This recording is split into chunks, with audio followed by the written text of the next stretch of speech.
All right, good morning everyone. My name's Mark Appleby. I'm a director of Buckmaster Hawkey. Buckmaster Hawkey is a specialist recruitment company for the real estate and property industry and been servicing the industry since 1981 in Greater Melbourne.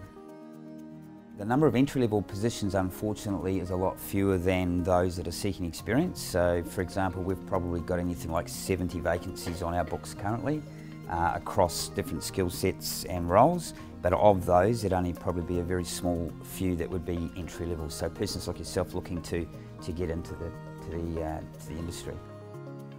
The different types of roles within property. We have, this is for both residential and commercial property, of course. There's property management, there's residential sales, commercial sales and leasing, there's valuations, and there's owners corporation, or what was formerly known as body corporate. So to sort of help you identify what skill set you might be best suited to or which brush you're tarred with, you may have transferable skills from a current industry or a previous role that you've actually worked with. So if we start with sales, for example, salespersons tend to be people that like going in for the thrill of the kill. They don't have any qualms in asking questions or making cold calls. They have a high sense of urgency and drive, don't like red tape. Also good at qualifying, negotiating and closing, asking the questions. Those inherently are the skills of a good salesperson. Whereas with property management, very different beast. So property managers, usually good ones, are highly structured people, so they're structurally organised, they are good with red tape, they're good with administration, detail, keeping good notes. Also problem resolution, conflict, which is one of the biggest things you need to be good at. So if you don't have good people skills and conflict resolution, you probably shouldn't go down the path of property management. Also your computer work and your files and bits and pieces like that. Good property managers have all those things in order, whereas good salespersons quite often are not good or interested with the red tape or the admin side. Other roles within the real estate industry that you might fit in, if you're thinking, well, I'm not a salesperson, I don't know if I want to be in property management and deal with complaints all the time, is the administration side. So the roles within the admin side of real estate is trust accounting or dealing with the trust funds. There's general ledger bookkeeping, so your payroll, accounts payable, receivable, BAS, that sort of thing. There's the advertising and marketing side of things. And of course the classic entry-level role, particularly for a lot of female property managers, starts on reception. So that is a very good entry-level role that a lot of people do get into. Other sorts of entry roles that you can start your career in that avoid reception are either like an assistant property manager, or leasing can sometimes tend to be an entry-level role, or in sales it may be that of a sales PA.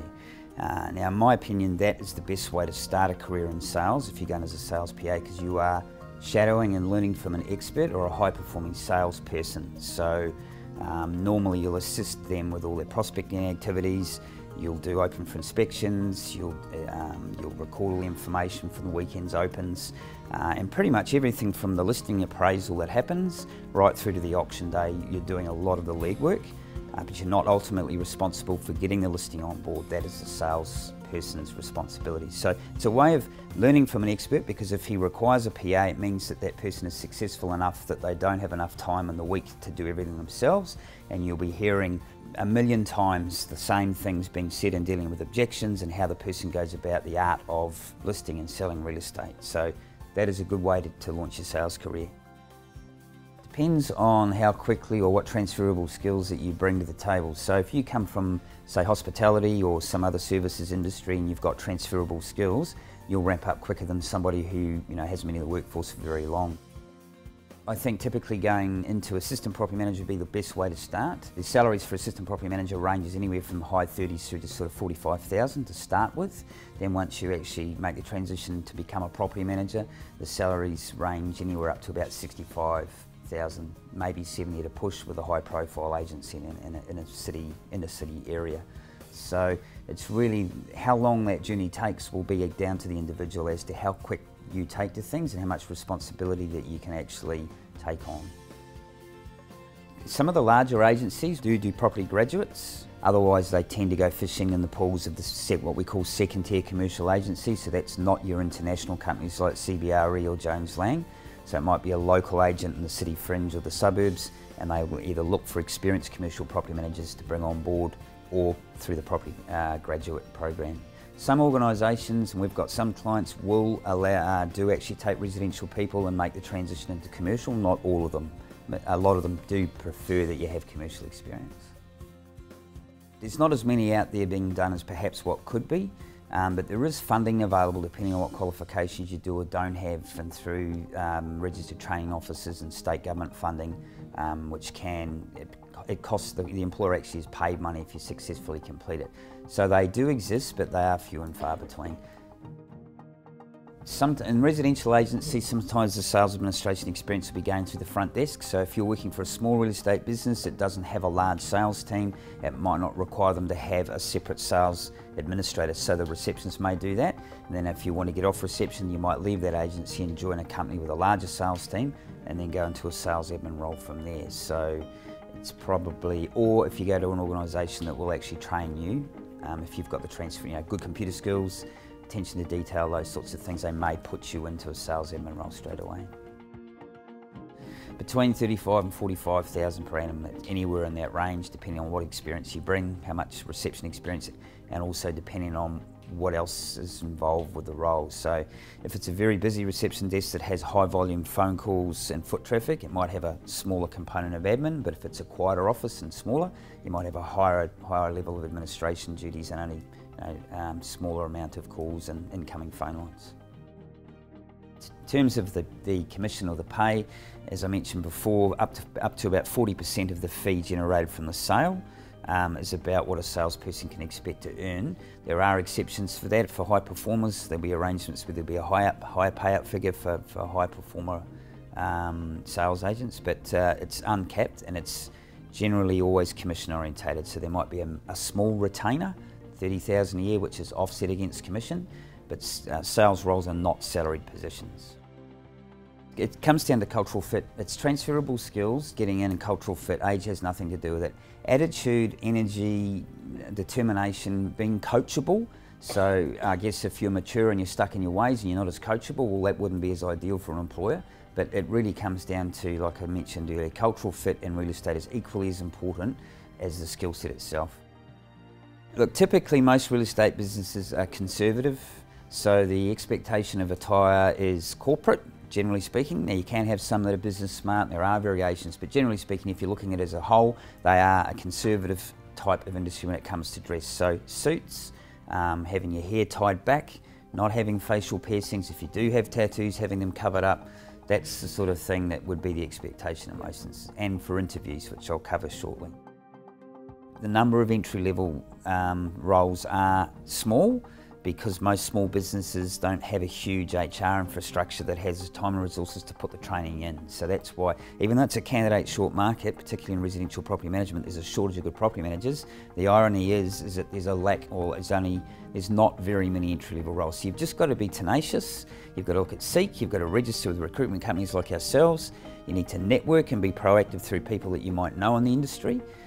Which is leading me on about finding an employer. So once you've identified perhaps what skill set that you're best suited to, which sort of role, targeting your employer then, if you want to proactively look for work, is looking at things like, do you want to work for a high profile, dynamic type of organisation or a franchise brand? Do you want to work for a traditional local boutique that might be a name that's been in the area for a given period of time or for many, many years? Do you want to work for a large corporate or a small office, close to home, or what have you? Most employers get a little nervous if you're travelling more than 40 minutes in peak hour traffic to work. And the reason for that is if they take you on and train you, and then after 6 months you find the travel's too much and you get something closer to home, they've had all that downtime and expense.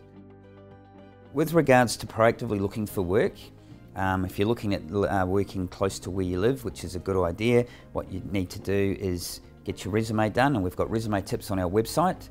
Get yourself suited up in your best interview attire. As somebody pointed out before, you don't get second chances at first impressions. Have your resume, your agent's rep certificate, and if you're really organised, get a police check because they last for 6 months. And I would either cold call or walk into some agencies that you've targeted in the area that you want to work.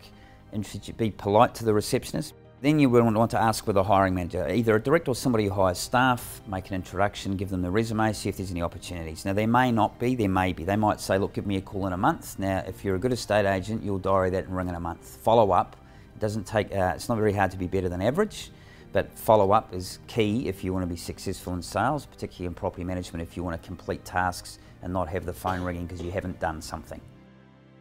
Look, a good resume in this industry is no more than 3 pages maximum, including your personal details. It doesn't need to be 12 pages. What's important having a resume is the dates of when you were employed, when you start and finish, the name of the employer and the position that you actually did, and you start with the most recent role first. So once you've actually applied for a job and you're preparing for the interview, what you want to do is do a bit of research on the organisation that their position's with. So have a look on the internet, have a look at their property that they're dealing with, either got for sale or for rent or what have you. Look at the team, because if they have meet the team, you'll get an idea what the dress attire or expectation might be for the company.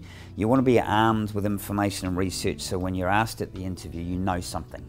So you want to be very well prepared. If you've got a position description being given to you from an agency like ourselves, read that. Might have some questions from that. You might want to make some notes to ask at the interview. Now, when you are getting ready for the interview, you want to know exactly where you're going, and parking, be on time. You want to be about 5 minutes early. You don't want to be arriving 15 minutes early. That's almost rude, and you certainly don't want to be running in the door 2 minutes late, you know, puffing, panting, sweating and stressed out. It's a people-oriented industry and they'll hire people they like.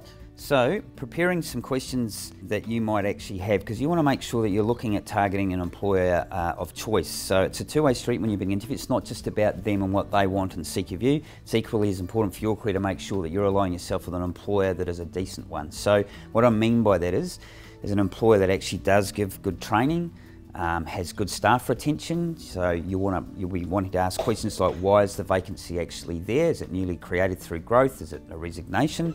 You want to know, generally speaking, the retention of staff and how long people have been with the organisation. And if you're not getting straight answers from the interviewer on that, or they're changing the subject, sidestepping, or not looking you in the eye and moving on, you've got to have warning bells or alerts. The other things that you might want to be looking at is what career progression that you might be able to expect within the organisation, and what types of people actually work well or suit the culture or have been successful in the business. So it gives you an idea of perhaps what backgrounds they've come from or what culture the business is.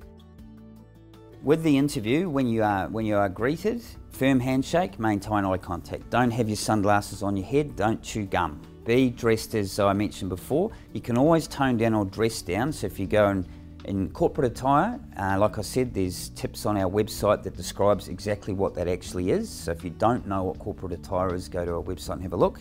So maintain eye contact, firm handshake, wait and invite to be seated before you sit down, and then maintain eye contact with your interviewer for the entire time.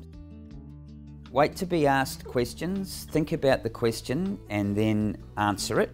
Don't prattle or go off on tangents. If they want more information, they will ask you. So listen, answer the question, think of some examples. So if you've been in a services industry, you've had to resolve problems and conflict.